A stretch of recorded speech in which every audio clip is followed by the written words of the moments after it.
네, 우리 책으로 하면은 132쪽입니다. 132쪽 펼쳐 놓으시고요. 우리 8번 순종이 제사보다 낫다 이 부분 같이 공부하도록 하겠습니다. 기도하고 시작하겠습니다. 사랑의 하나님, 참으로 감사를 드립니다. 주의 이름으로 저희들이 함께 모여사오니 이 시간을 복 내려 주옵시고 하나님의 풍성한 생명과 하나님의 기쁘신 뜻을 저희들에게 조명하여 주시옵소서. 성령 안에서 오늘 이 책의 저자인 장르 기용의 영성을 저희들이 배우기를 원합니다. 성령 하나님, 저희들에게 조명하여 주셔서 저희들이 배우고 바르게 적용할 수 있도록 은혜 베풀어 주시옵소서. 예수님의 이름으로 감사하며 기도드립니다. 아멘. 네, 8번 순종이 제사보다 낫다 이 부분 보겠습니다. 나를 돌아보면 하나님께서 사용하시려는 생각을 전혀 할 수가 없다. 그러나 내가 연약할 때 오히려 그분은 나를 쓰신다. 이건 이제 그 본문에 나와 있기 때문에 그 본문 나올 때 잠깐 말씀드리겠습니다. 일단 이 부분을 나누기 전에 먼저 잠깐 정리를 하면은 같은 말인데 좀 이렇게 잠깐 정리를 좀 해보면서 설명하겠습니다. 이렇게 저희가 이제 주 안에 거함이라는 단어를 쓰기도 하고, 그 다음에 주 안에서 행함 그런가요? 행함. 그거는 주 안에서 행한다는 거는 안에서니까 다 아시잖아요. 그냥 주님으로 행한다 이런 뜻이잖아요. 그래서 이 부분을 좀 잠깐만 구분하려고 합니다. 다 아시는 부분이지만, 그래서 순종이 제사보다 낫다고 했잖아요. 그러니까 주 안에 거한다는 것은 결국은 우리가 저번에 공부했던 것처럼 연합으로 가거든요. 연합. 그러니까 주 안에 거한다는 것은 주님과 실제적인 연합을 하는 것이다. 그래서 주님과 실제적인 연합을 하기 위해서는 우리가 자기 부인과 자아부정을 이렇게 적용을 했었잖아요. 그래서 이렇게 저번에 공부했을 때 자아의 상실도 공부하고 이렇게 있습니다. 네, 이분이 자아부정. 근데 오늘은 지금 순종이 제사보다 낫다고 그러잖아요. 순종이 제사보다 낫다. 순종의 개념이니까 결국 순종이라는 건 어떤 의미냐면 주 안에서 뭐 한다는 거죠? 행하는 거잖아요. 그죠? 결국 주님으로 행하는 것은 순종이 되는 겁니다. 근데 만약에 우리가 주님으로 행하지 않으면 어떻게 될까요? 주님으로 행하지 않으면 이거는 불순종이 되는 겁니다. 그죠? 그러니까 우리 편에서 바라봤을 때 주님으로 행하지 않았다는 것은 나로 행했다 이렇게 되는 겁니다. 나로 행함. 그러니까 나로 행하면 뭐가 된다는 겁니까? 불순종이 된다. 그죠? 이런 개념들을 좀 이해하시면 됩니다. 네. 그래서 저와 여러분이 계속해서 로마서 12장 2절 말씀처럼 하나님의 선하시고 기뻐하시고 온전하신 뜻을 구하려는 이유는 주님 안에 거하는 것이 일차적인 것이고, 두 번째는 주님 안에서 내가 행하기 위해서다. 그래서 이 부분을 순종이라는 개념을 이렇게 이해하셔야 됩니다. 이게 주님으로 행하는 것이 뭐라는 거죠? 순종이다.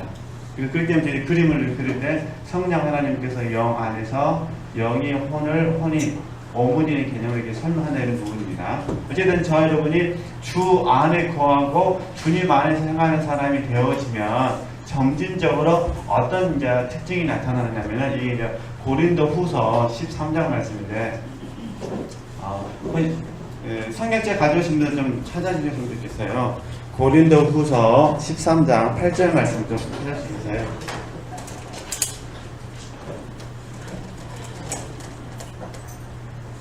네, 고린도 후서 13장 8절 말씀 찾아서 읽어주셨으면 좋겠습니다. 우리는 진리를 거스려 아무것도 할 수 없고 오직 진리를 위할 뿐이니. 네, 아멘. 그 진리를 거스려 그러잖아요.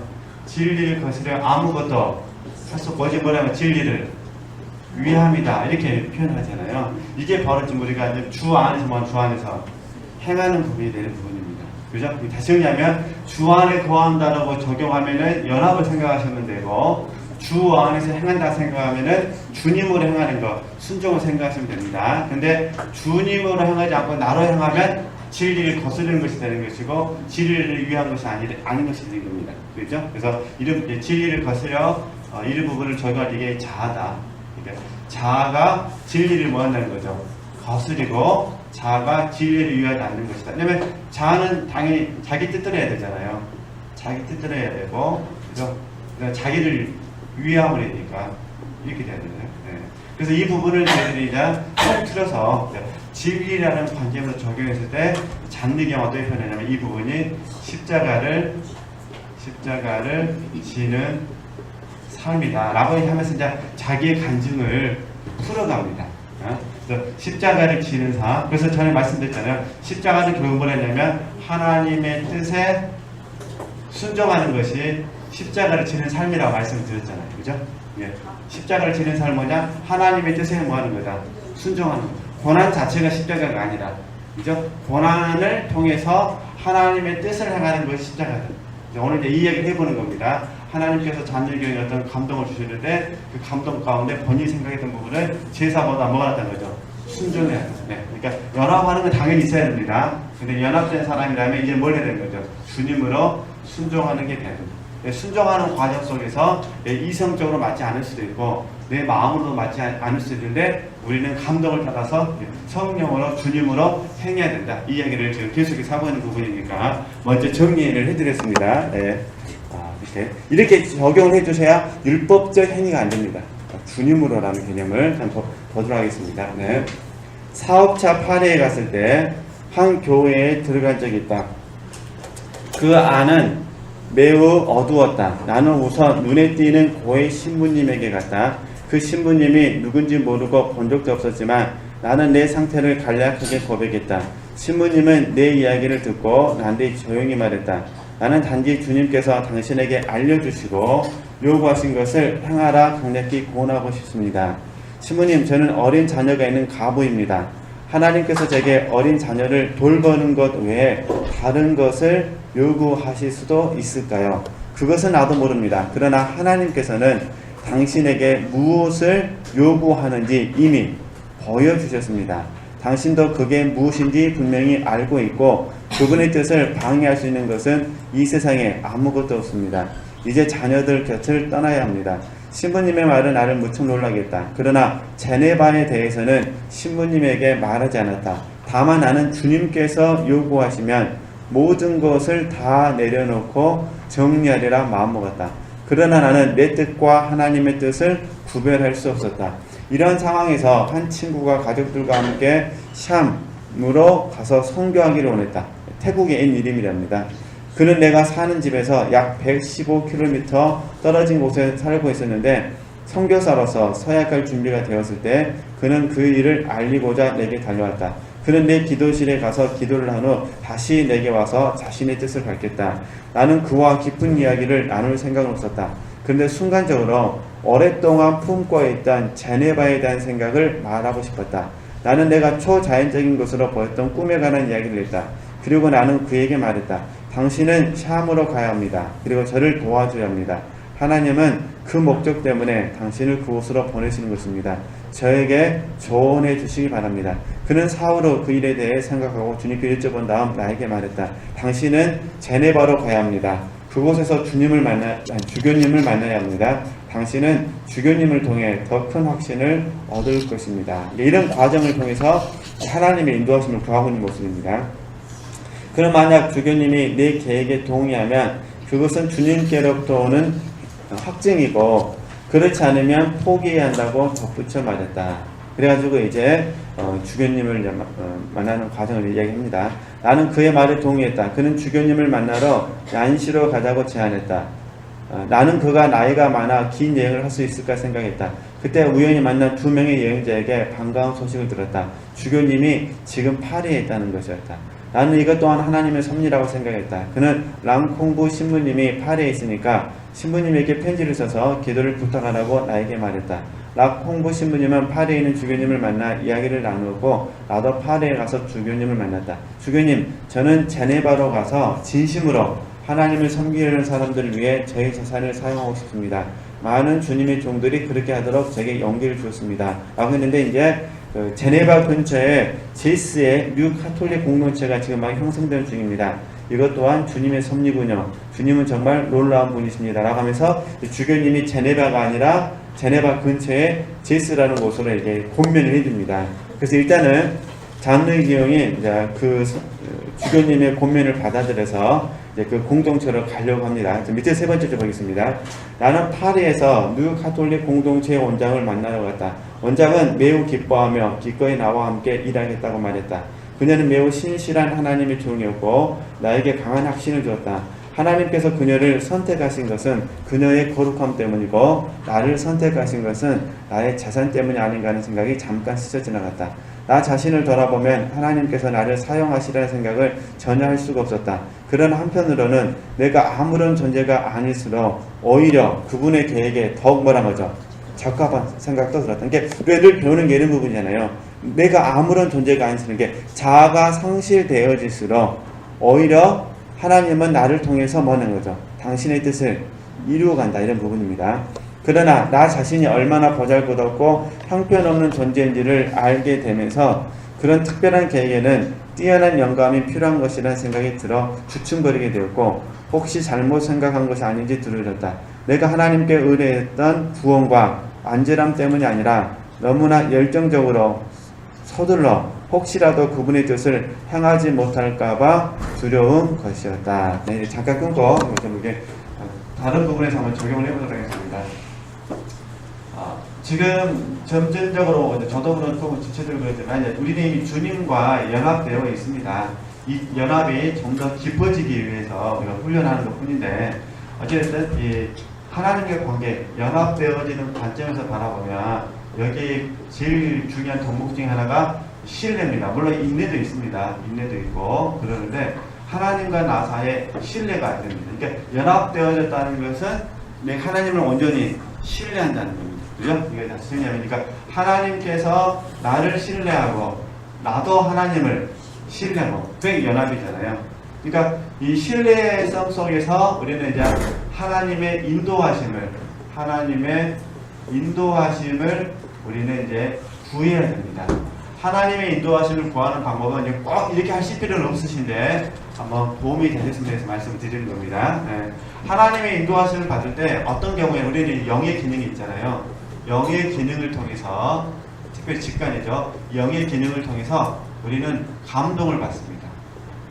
장르경이 지금 감동을 받은 거잖아요. 제네바에 가야 된다는 감동. 그래서 지금 주변의 환경은 일단 제네바는 가야 된다는 제네바 쪽은 아니에요. 그렇죠? 여기서는 감동이 있어야 되고 그 다음에 두 번째 어떻게 되냐면 그 감동이 있다면은 그 감동을 뒷받침해줄 레마의 말씀이 있어야 됩니다. 레마의 말씀.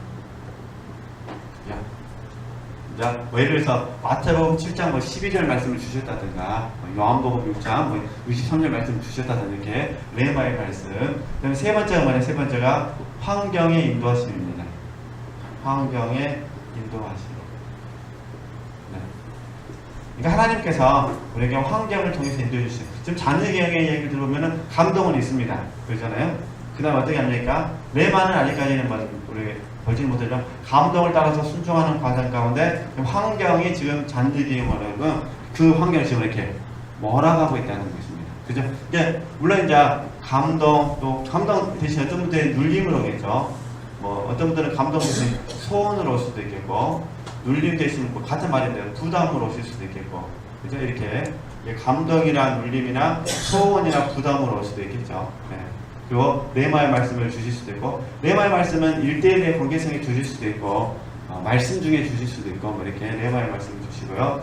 그 다음에 이제 환경의 인도하심이죠. 하나님께서 환경을 통해서 저와 여러분을 인도하십니까. 근데 이 영의 기능이든 레마의 말씀이든 환경의 인도하심이든 이 모든 인도하심 속에서는 뭐가 필요하냐면 신뢰가 필요합니다. 왜 그러냐면 하나님께서 어떤 경우에는 정확하게 1번, 2번, 3번을 통해서 확실하게 인도하시는 경우도 있는데 어떤 경우에는 환경의 인도하심을 아직 주지 않으시거나 아니면 먼저 하나님께서 우리에게 헌신을 요구하실 때가 있습니다. 이게 마치 이제 아브라함처럼 헌신을 요구하시고 그 다음에 여호와 이레의 하나님을 경험시켜 주십니다. 그러니까 이삭이 아브라함에게 재물은 어디에 있습니까? 라고 물었을 때 아브라함이 그러잖아요. 여호와께서 하나님께서 예비하셨다 이렇게 말씀하시잖아요. 근데 이게 아브라함 입장에서는 어떻게 애비 된지를 모르는 거예요. 왜냐면 이삭을 잡으려고 했을 때는 순양이 안 보였거든요. 이제 우리가 아는 스토리를 생각하면 그러잖아요. 그런데 이제 나중에 이제 하나님께서 이삭을 죽이지 말라 하시고 재물을 보게 하셨을 때 그때 순양이 있었잖아요. 그러잖아요. 그러니까 이게 헌신한 이후에 여호와 일의 하나님을 경험시켜 주실 수도 있고, 어떤 경우에는 미리 하나님께서 환경을 인도해 주셔가지고 우리에게 순종을 요구하실 수도 있고. 그리고 현재 우리가 읽은 본문에서는 다시 정리하면은 이게 이렇게 하죠. 그래서 하나님께서 환경을 조성해 주시고 헌신을 요구할 수가 있고, 헌신하니까 하나님이 환경을 조성해 주실 수도 있고, 이 둘 중 하나지 않겠습니까? 그러잖아요. 현재 우리 입장에서 바라보면. 근데 지금 잔의 경우는 어떤 경우죠? 헌신하고 환경 조성으로 가는 거잖아요. 이 인도함을 받으려면 뭐가 있어야 되는 거죠? 신뢰가 있어야 되는 거죠. 그죠? 그래서 이 연합이라는 먼저 제가 말씀을 드리는 겁니다. 그죠? 연합이 있고 그 다음에 십자가를 지는 사람이 있는 겁니다. 네. 물론 어떤 경우에는 다시 환경을 다 조성해 놓으시고 뭐 하시면 하나님께서 헌신을 하실 수도 있겠죠. 그죠? 이런 경우도 있을 수도 있으니까 이렇게 차이점을 구별하시면 좋으시고요. 그런데 이제 저는 개인적으로 이제 하나 더 보충해서 말씀드리면, 네 번째는 우리가 환경에 인도하시면 반드시 저와 여러분에게 영적 성장으로 나가야 됩니다. 그러니까 모든 환경이 잘 인도가 됐다 하더라도 영적 성장이라는 것에 걸림돌이 된다면은 다시 한번 하나님께 신중히 물으셔야 됩니다. 왜냐면은 1번, 2번, 3번을 통해서 어떤 결과가 잘 성취되었다 하더라도 결과적으로 성장이 없으면 하나님이 없는 거잖아요. 이게 하나님이 없으면은 나머지 부분은 일은 잘 됐다 하더라도 하나님이 없으면 의미가 또 없는 거잖아요. 그래서 이런 부분들을 좀 이해하셔야 되겠습니다. 그래서 적용해 주시면 되실 것 같고요. 네, 한번 더 계속 보겠습니다. 네.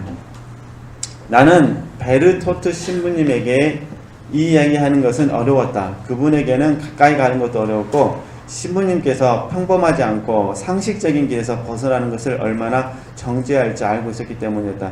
그 전부터 나는 지도 신부님의 생각을 받아들였고, 순종해야 할 때는 내 견해나 판단과 다르더라도 그 말에 순종했다. 지금 이 일도 대단히 중요한 것이므로 신부님에게 이야기해야 하고 신부님 뜻을 따라야 한다고 생각했다. 나는 신부님이 하나님의 뜻대로 말해줄 것이라는 믿음을 가지고 용기를 내어 그에게 갔다. 신부님의 말씀은 내 기도와 다르지 않았다. 자매님의 계획은 하나님으로부터 온 것입니다. 하나님은 자매님에게 또 다른 무언가를 요구하시는 것 같습니다. 나는 집에 돌아와 모든 것을 정리하기로 했다. 나는 아이들을 무척 사랑했고 그들과 함께 있는 시간은 무척 소중했다. 하지만 주님의 뜻을 따르기 위해 아이들을 하나님께 맡겼다. 그리고 파리로 돌아오는 길에 나 자신 역시 하나님의 손에 맡겼다. 성공이라는 욕심은 조금 더 갖지 않았다. 지체함도 없이 다만 주님께서 기쁘게 지시하시는 대로 뭐라는 거죠? 움직이겠다고 결심했다. 그죠? 그러니까 결국 잔느경의 입장에서 봐서는 하나님의 인도하시면 뭐 있습니까? 지금 뭐 하죠? 하나님의 뜻에 순종하는 거죠. 그죠? 그러니까 하나님의 뜻을 물으니까 하나님이 인도해 주시는 거죠. 그죠? 이게 여기서 나오는 거예요. 우리가 왜 묻는 자가 되려고 하느냐? 그죠? 물론 우리 종이라고 배우셨으니까 묻는 자가 되는 이유는 하나님의 뜻을 인도하기 위해서 묻는 거다. 이게 되는 거죠. 근데 만약에 여기 우리가 문제 해결을 위해서 하나님께 묻는다면 여기에서는 하나님께서 어떻게 대답하실지는 아무도 모르죠. 뭐 하나님 마음이 있으니까 그렇잖아요. 문제 해결을 위해서. 네. 그렇기 때문에 늘 저희들이 말씀드리는 게 뭐냐면 문제 해결은 우리에게 너무 중요하지만 이것보다 더 중요한 것은 하나님의 뜻을 말하는 거죠. 순종하는 것이다. 이렇게 말씀을 드리는 겁니다. 네, 이렇게 잘 이해하시면 되실 것 같습니다. 네. 나는 신기한 꿈을 여러 번 꾸었지만 그 꿈은 십자가와 박해와 고통에는 뭐라고 아무것도 알려주지 않았다. 그죠? 이런 꿈을 꾸셔야 됩니다. 네. 부자 되는 꿈 꾸시면 안 됩니다. 로또 번 알려주는 거 뭐 이런 거 얘기하면 안 됐습니다. 십자가와 박해와 고통에는 아무것도 알려주지 않았다. 나는 하나님을 기쁘시게 하는 것이면 무슨 일이든지 헌신할 마음이 있었다. 어쨌든 헌신할 마음은 있었는데 아직 환경적으로 어떤 고통이 오지는 않았습니다. 네. 꿈속에서 나는 어떤 일을 하고 있었고 옆에는 죽은 것처럼 보이는 작은 동물이 있었다. 그 동물은 사람들의 질투처럼 보였다. 내가 그 동물을 안았을 때 그 동물이 나를 마구 물었다. 나는 그 동물을 쫓아버렸으나 내 손가락에는 바늘입니까? 비늘입니까? 바늘같이 날카로운 가시들이 가득 꽂혀 있었다. 나는 평소 잘 알고 있는 사람에게 가서 가시를 뽑아달라고 부탁했다. 근데 그 사람은 오히려 가시가 더 깊이 박히도록 어떻게 누르는 것이었다. 유덕하고 동정심한 어떤 신부님이 그 동물을 집게로 집어들 때까지 나는 그 상태로 있어야 했다. 나는 그 신부님을 본 적이 없었지만 그분의 얼굴 표정은 아직도 생생하게 기억할 수 있었다. 나는 죽기 전에 그 신부님을 만나리라고 믿었다. 그 신부님이 재빠르게 그 이상한 동물을 잡자 내 손가락에 꽂혔던 가시들이 다 빠졌다.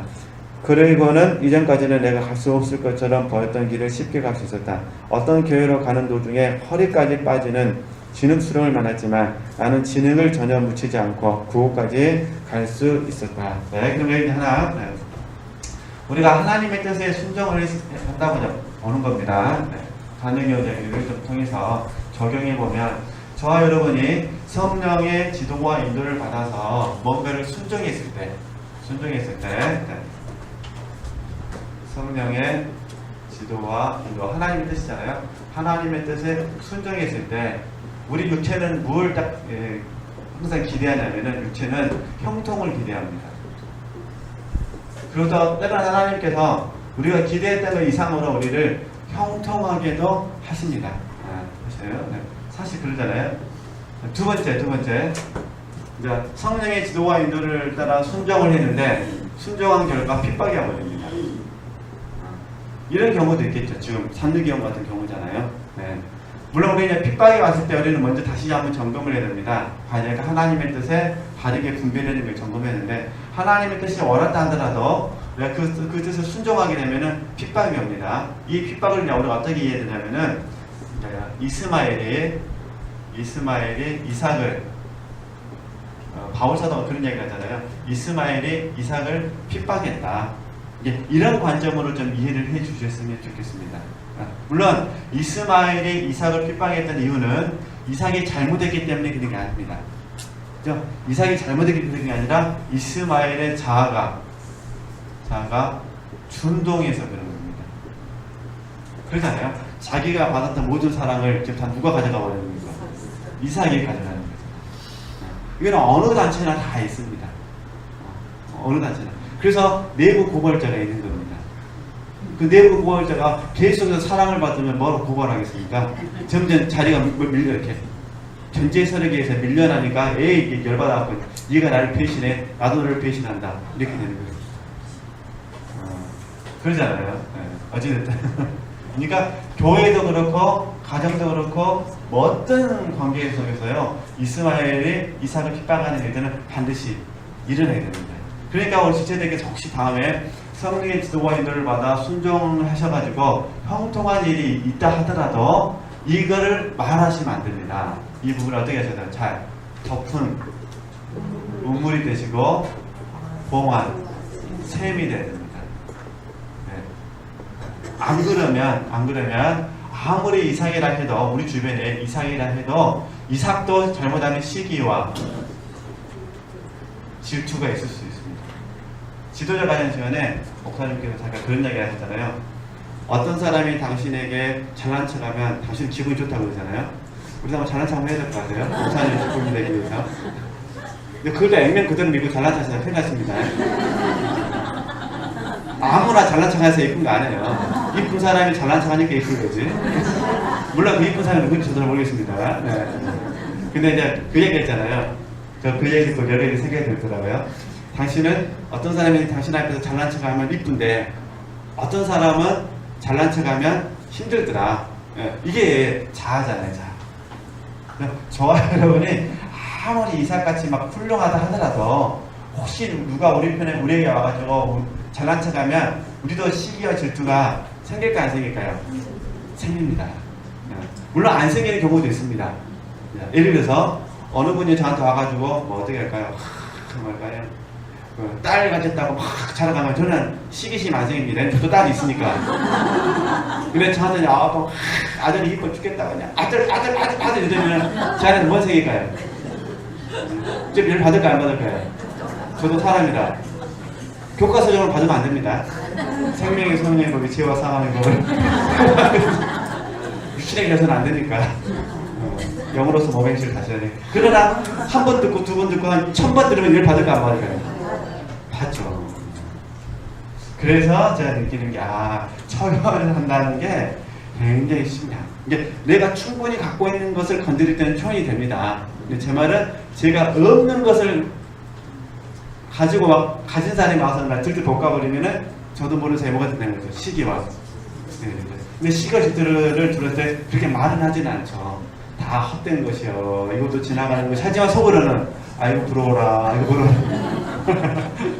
그래서 제 말은 지금 잔류경이 성령의 지도와 인도를 따라서 순종하는데 제 말은 순종하고 나면 우리에게는 핍박은 아니죠. 핍박은 아니지만 뭐가 있냐면은 감당해야 될 수고가 있습니다. 이 수고가 우리를 힘들게 합니다. 먹는 이야기하고 그 이야기만 이게 제 말은 우리는 핍박은 아니죠. 핍박은 아니지만은 우리가 성령의 지도와 인도를 따라서 순종하면 뭐가 온다는 겁니까? 형통도 오지만 감당해야 될 수고가 있습니다. 이게 이제 우리에게 자아의 충돌을 일으키게 합니다. 실제로 자아의 충돌이 왜 일어나느냐? 몸이 불편해서 일어나죠.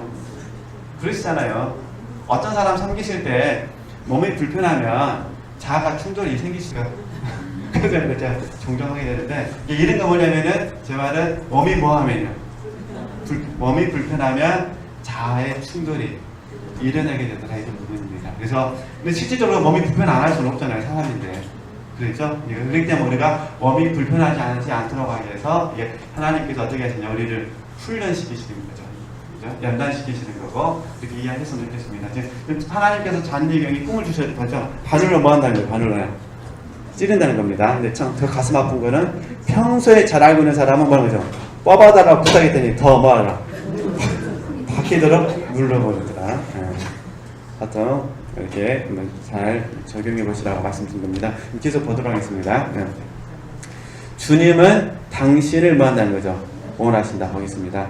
하나님께서는 앞으로 일어날 일을 알려주시기 위해 가끔 꿈을 사용하기 때문에 꿈 이야기를 잠시 했다는 겁니다. 신비한 꿈은 성경 여러 곳에 발견된다. 이런 꿈은 몇 가지 속성이니까 그러니까 하나님께서 주신 꿈과 내가 혼의 어떤 잠재력에서 나오는 무시정의 꿈과 구분하셔야 됩니다. 그 다음에 사단이 주는 꿈과도 구분을 해야 되고 한번 보도록 하겠습니다. 어떻게 말하는가.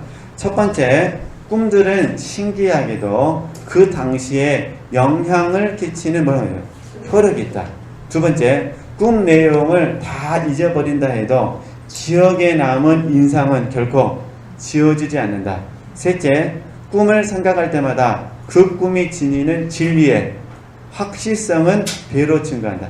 그죠? 3번이 중요하겠죠. 우리에게는요. 진리의 뭐란 거죠? 확실성.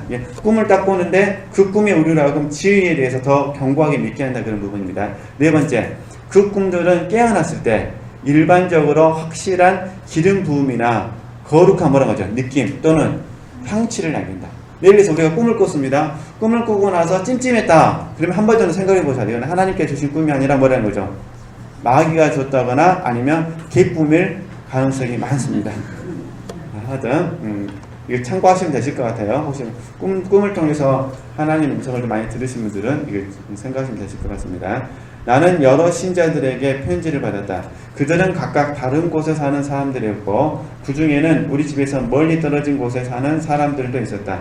그들은 내가 하나님을 섬기러 가는 것에 대해서 이야기했고 어떤 사람은 특별히 제네바에 대해서 이야기를 했다. 어떤 분은 내가 그곳에서 십자가와 박해를 감수해야 할 것이라고 암시했고 또 어떤 분은 소경의 눈과 안진병의 다리와 불구자의 팔이 되어야 한다고 말했다. 내가 속한 구역의 성직자나 지도 신부님은 내가 착각에 빠진 것이 아닌가 하여 매우 염려하기도 했다. 당신에게 큰 확신을 준 것은 클로드 마르틴 신부님이 오랜 기도 후에 내게 보낸 편지였다. 그 신부님은 주님께서 내가 제네바에 가는 것을 원하시고 모든 것을 기꺼이 주님께 희생하기 원하신다는 말씀을 하셨다고 전해주었다. 나는 그 신부님에게 답장을 보냈다. 신부님, 주님께서는 아마도 그곳에 세우실 건물을 위해 내가 헌금하기를 원하시는 것 같습니다.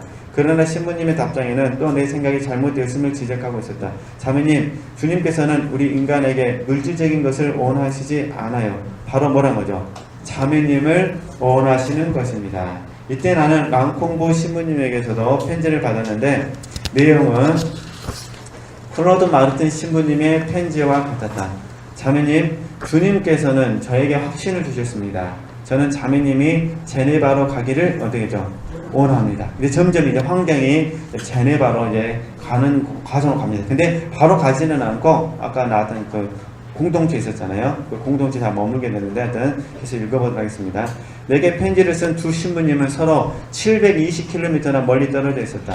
그런데 두 분이 동시에 같은 내용의 편지를 써보는 것이다. 나는 놀라지 않을 수 없었다. 나는 두 분의 편지를 통해 주님의 뜻을 확신하게 되었고 나를 붙잡아 맬 수 있는 것은 이 세상에 하나도 없다는 것을 알게 되었다. 하지만 아이들을 떼어 넣어야 한다는 사실이 고통스러웠다. 사실 이 문제를 생각할 때마다 의구심이 생겼다. 주님, 꺾여진 갈대에 기대를 한다면 그 갈대는 제 손을 찌를 것입니다. 그러나 오직 주님에게만 의지한다면 제가 무엇을 두려워하겠습니까? 그러니까 주님만 의지해야 된다 그 말이잖아요. 그렇죠? 주님의 종이 되는 것과 주님의 명령에 순종하는 것을 이해하지 못하는 사람들의 뜻과 상관없이 나는 무조건 뭐라는 거죠? 떠나기로 결심했다. 주님께서는 그분의 섭리대로 내 아이들의 교육을 맡아주실 것이다 믿었다. 주님만이 나의 인도자셨다. 그죠? 어쨌든 그러니까 감동을 따라서 일단 순종하는 겁니다. 순종한 이후에 하나님이 환경을 어떻게 인도하시는가 이렇게 보는 건다. 이렇게 이해하시면 되실 것 같습니다. 네. 좀만 더 보도록 하겠습니다. 나눌수록 채워주신다. 나는 하나님의 뜻대로 모든 것을 정리했다. 그 과정에서 나와 연결된 사슬고리가 생각보다 훨씬 강하고 그것을 끊고 떠나는 것이 심하게 비난받을 만한 일처럼 느껴졌다. 그 당시 사람들은 나에게 친정 어머니에게서 받아야 할 사랑을 시어머니에게서 받았다라고 말하곤 했었다. 시어머니는 내가 약간만 아파도 매우 걱정해 주었고 내 미덕을 존경한다는 이야기까지 할 정도로 나의 든든한 지지자가 되어 있었다. 저는 하나님의 특별한 은혜가 있었던 거 잘 아시니까요. 네. 시어머니가 그렇게 변화된 이유는 재산이나 인격에 있어 나보다 훨씬 더 뛰어난 세 사람이 내게 청혼을 했지만 내가 뭐란 거죠? 모두 거절했다는 사실이 적지 않게 작용했으리라 생각한다. 또한 시어머니는 아무리 심하게 꾸짖어도 내가 한마디 대꾸도 하지 않았던 것을 기억하고 있었다. 사실 시어머니는 내가 구박과 억압에서 벗어나기 위해 재혼할 것이라 생각했다. 또 그렇게 되면 아이들에게 큰 상처를 입힐까 두려워했다. 하지만 나는 재혼을 하지 않았고 그로 인해 시어머니는 매우 상냥해졌다. 그죠? 내가 심하게 아팠을 때의 일이다. 앓고 있는 동안 시어머니는 내 곁을 떠나지 않았다. 그때 흘린 시어머니의 눈물이 그분의 진실한 사랑을 증명해 주었다. 나는 큰 사랑을 받았고 이후 나는 시어머니를 친어머니처럼 사랑하게 되었다. 그런데 이제 이렇게 연로한 분을 두고 떠나야 할 상황이 된 것이다. 나는 심히 뭐랬죠? 염려가 되었다. 그때까지 내게 큰 고통을 주었던 하녀와도 이제는 우정을 나누게 되었다. 이전에는 생각도 할 수 없는 일이었다. 물론 우리는 자녀 경험을 본받을 필요는 없습니다. 본받을 필요는 없는데 갑자기 이제 생각나서 말씀을 드려야 됩니다. 이게 삶의 지금 형통이 이루어진 거잖아요. 삶의 형통이 이루어졌는데 삶의 형통은 우리에게 자칫 잘못하면은 굉장히 우리에게 익숙함을 가져다 줍니다. 쉽게 해서 편안함입니다. 편안함과 뭐 안식이라고 휴식이라고 부를 수 있고 이렇게 이런 편안한 일상을 우리에게 가져다 준다는 것입니다. 근데 문제는 뭐냐면 이 일상이 너무 이게 오랫동안 안주해 버리면, 그러니까 안주해 버리면 쉽게 말해서 이것도 습관이 돼 버립니다. 이것도 습관이 되면 어떻게 되냐? 새로운 일, 하나님의 감동이 있을 때, 이 감동에 순종할 때 이 자체가 새로운 어떤 장애물이 됩니다. 그래서 우리가 평생 하나님께 훈련받는 부분이 내려놓음인 것 같습니다. 내려놓음. 어쨌든 삶의 형통이 우리 익숙함을 가져다 주니까, 아시죠? 이 익숙함 속에서 잔치하고 우리가 안주해버리면 이게 이제 습관이 되는 거예요. 그래서 예를 들면 이스라엘 백성들 같은 경우도 하나님께서 어떤 감동을 주시기 전까지 한 곳에 오랫동안 정착을 해버리거든요. 그러면 오랫동안 정착하면 그 삶이 좋은 거잖아요. 그래서 다른 곳으로 떠나려고 하면 힘들겠습니까? 힘들지 않겠습니까? 이사를 많이 해보신 분들은 아실 거예요. 이사 이자만 들어도 열받으실 거예요. 근데 집 사는 힘드시니까. 그러니까 어떤 분들은 여러 번 이사를 해보셔가지고 이사에 진저리가 나신 분들은 한번 정착하면 이제 먹으십니다. 이 집은 내 죽을 때까지 내 무덤이다. 이제 이러시잖아요. 그리고 또 이사하자 하면 어떻습니까? 그냥 또 이제 힘이 드시잖아요. 예, 그렇듯이. 그래서 어찌됐든 저도 그렇고 우리 지체들도 그렇고 우리 영적으로 혹시 지금 편안하시다면 너무 익숙해지지 않으시더라도 어떻게 하시면 스스로 이렇게 깨워주셨으면 좋겠습니다. 너무 편안하시다면. 네. 아이고 목사님이라도 편안한 대로 편안해서 익숙했으면 참 좋겠습니다. 이러시면 죄송합니다. 네, 어쨌든 지금 장르경 입장에서는 안전한 게 좋아요.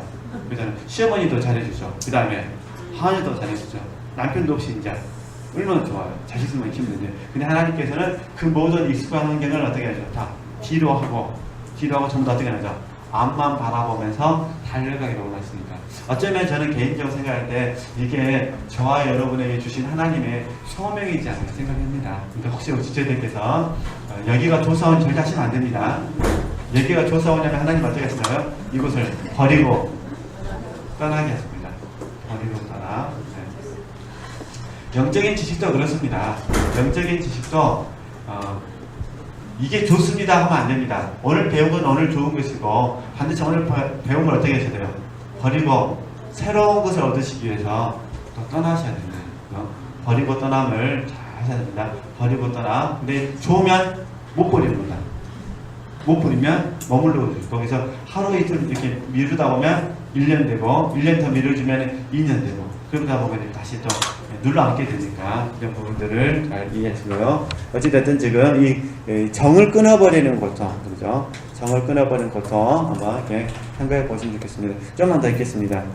그녀는 어디에 가든지 내가 최고의 미덕을 갖추었다고 격찬했으며 나를 각별하게 대했고 존중해 주었다.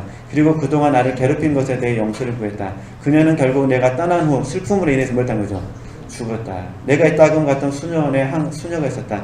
그녀는 정결한 분이었다. 하지만 수녀원 사람들은 그녀를 방해자라고 생각하고는 가두어 버렸다. 그녀를 만난 사람들은 모두 그녀가 광기 혹은 침울한 상태에 빠져있다고 했다. 나는 그녀가 독실하다는 것을 알고 있었기에 그녀를 만나고 싶다고 요청을 했다. 그녀를 만났을 때 나는 그녀가 여전히 순수함을 갈구하고 있다는 인상을 받았다. 그래서 나는 원장 수녀님에게 그녀를 그렇게 가둔 채 사람들의 구경거리가 되게 해서는 안 된다고 말하면서 내가 그녀를 돌보겠다고 말했다. 나는 변화가 일어나기를 간절히 희망했다. 어느 날 나는 그녀에게 가장 큰 고통은 자신이 바보 취급당하는 것이라는 사실을 알게 되었다. 나는 그녀에게 예수 그리스도께서도 테러 앞에서 그런 상황을 견디셨다는 것을 말해주고 이 어려움을 견뎌내라고 격려했다. 결국 그리스도의 희생은 그녀에게 평안을 주었다. 하나님께서는 그녀의 영혼을 정결케 하시고자 그녀가 가장 강하게 애착을 가졌던 모든 것들부터 어떤 거죠? 그녀를 떼어놓으셨다. 그러니까 이게 애착이거든요. 예, 집착. 네.